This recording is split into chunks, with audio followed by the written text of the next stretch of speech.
Dalam bagian kedua kita sudah menyinggung soal bagaimana kehadiran dan kelahiran partai-partai politik, bagaimana kualitas partai-partai politik itu.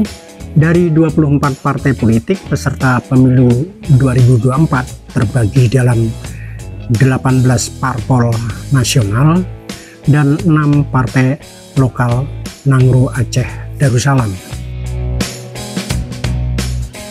Mana yang akan bisa selamat dari electoral threshold yang ditentukan oleh undang-undang pemilu? Bisa jadi separuhnya lebih akan rontok. Bagaimana bisa?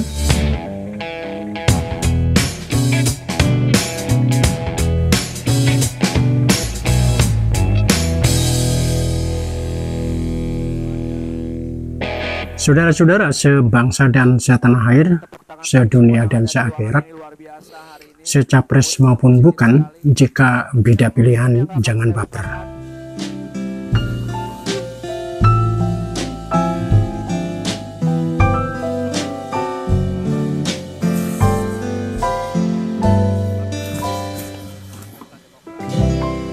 Sementara itu, partai-partai di luar yang telah disebutkan dalam bagian sebelumnya, bagian kedua, apakah itu Perindo, PKN, bahkan Partai Gerindra, Nasdem, PKB, Demokrat, dan harus disebut pula Partai Umat besutan Amin Rais, yang lebih bertumpu pada kekuatan personal, baik dalam tataran top idolatri tertentu atau sekedar kekuatan uang.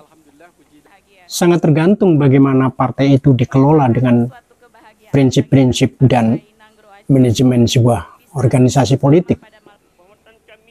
Sebetulnya ada satu partai yang bisa disebut PAN misalnya, dengan konsepsi politik yang baru pada awal reformasi 98, lahir dari para pemikir yang genuine, tapi dalam praktiknya mungkin partai ini dibawa oleh nahkoda yang salah, hingga nahkodanya kini entah menyingkir, tersingkir, atau disingkirkan untuk kemudian mendirikan partai baru sebagai bukti bahwa PAN dulu memang mungkin salah memilih nahkoda yang tidak lebih dari seorang oportunis dalam politik, sama seperti yang lainnya. Bahkan pada beberapa tahun sebelumnya, para pendiri partai ini pernah mendesakkan keinginannya agar Amin Rais mundur dari PAN karena dinilai tidak mencerminkan visi PAN sebagai partai modern.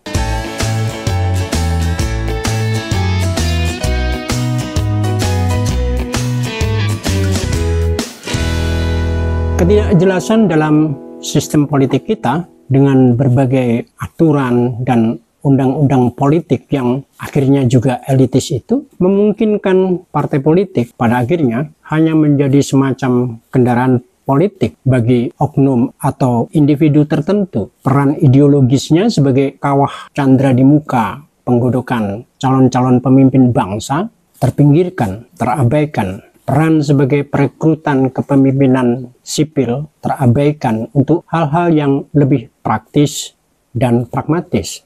Daripada susah-susah menjadikan partai politik sebagai sekolahan politik, menjadikan partai politik sebagai kendaraan politik individu tertentu lebih menguntungkan. Tidak perlu keluar ongkos, mendidik kader, cukup membuka loket karena orang antri untuk membeli tiket kekuasaan. Ketika kita menyebut biaya menjadi caleg, bahkan cagup, cawali, cabuk, itu mahalnya minta ampun, sampai ada cagup yang dulu berutang, pinjam uang dan dianggap lunas kalau menang, adalah bukti dari praktik itu semua. Di situ politik menjadi elitis karena hanya kaum elite, artinya yang berduit, yang bisa menembus pola seleksi berdasar tiketing itu.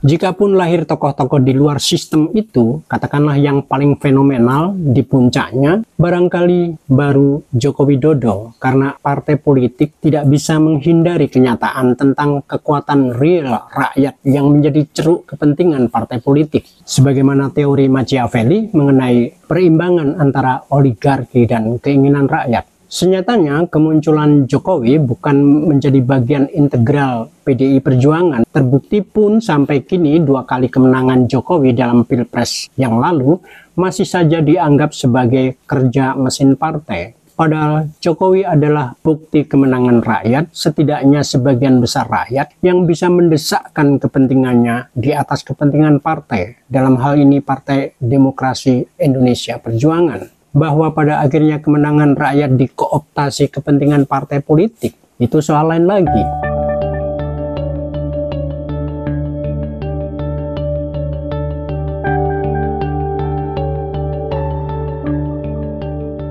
Kemerosotan PDI Perjuangan setelah kemenangan pertama kali dalam pemilu 1999 yang sangat fenomenal dan keruntuhannya dalam 2004 serta 2009 karena partai ini pada waktu itu hanya diuntungkan oleh sentimen politik reformasi 98 di mana Megawati menjadi sosok tandingan yang setara dengan Soeharto. Namun sebagai individu, Megawati tidak cukup meyakinkan manakala organisasi politik dan manajemen PDI Perjuangan waktu itu belum cukup kuat, belum cukup solid. Baru kemudian ketika Megawati memilih mengurus partai setelah 2 kali kekalahannya yang tragis dan berturut itu, disitulah muncul nama Jokowi dalam Pilpres yang pada waktu itu dengan sendirinya juga harus melalui dan berimbas pada pileg dalam pemilu 2014 dan 2019.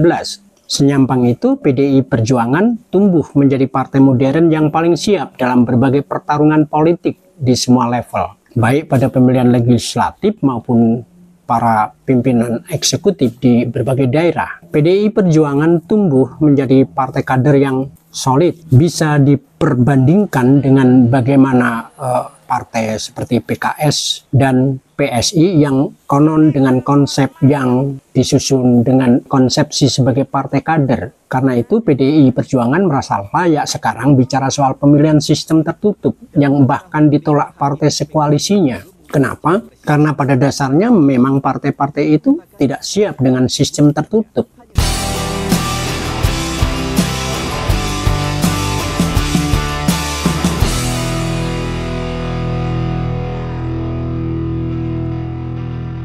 Mengapa banyak partai menolak sistem tertutup? Jangan-jangan mereka justru memaknai kata tertutup untuk manipulasi. Karena sistem tertutup sebetulnya lebih menuntut keterbukaan partai. Bagaimana memahami mengapa bisa demikian, yang tertutup justru harus terbuka? Nah, itu bersambung ke bagian 4.